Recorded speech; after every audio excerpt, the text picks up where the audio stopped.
Now let's take it straight across to Amrish Baliga, who's an independent market analyst, to discuss more about markets at 12. Amrish, good to have you on NDTV Profit as always. Now looking at the momentum, 26,000 is looking achievable. We are at kissing distance to that. But do we have the steam to reach that level? Yeah, I think the steam is clearly there. Budget and monetary policy both are done and dusted, forgotten as of now. Framework is in place for US trade treaty, and that should play out. Earnings are more or less getting over, although it was mixed, it's more or less getting over.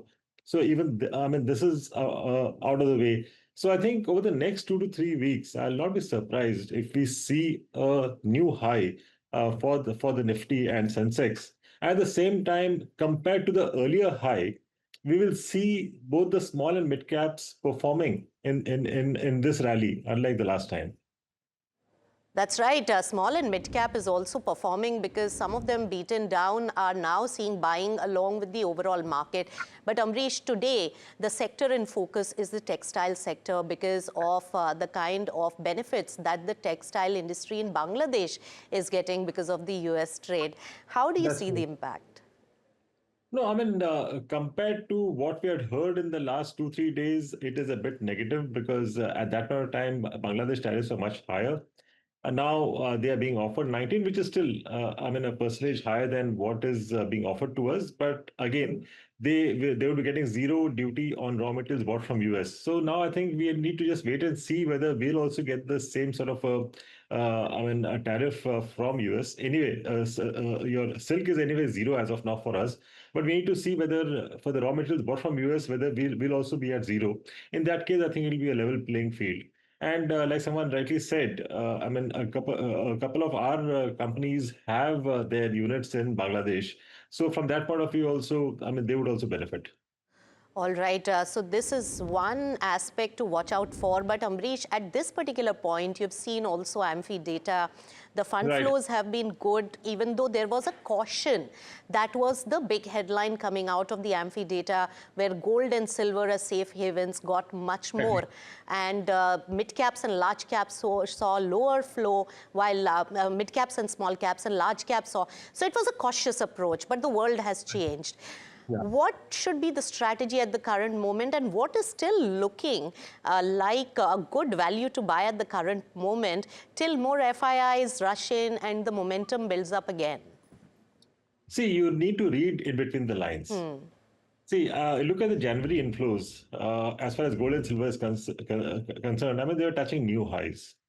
And January was a month where we saw a relentless move in both gold and silver touching new highs. So clearly it was FOMO effect, which was pushing the investors to buy. I think the February data will be more realistic, from our point of view. And another data I think, I would like to bring to your attention is something which we saw about a year back.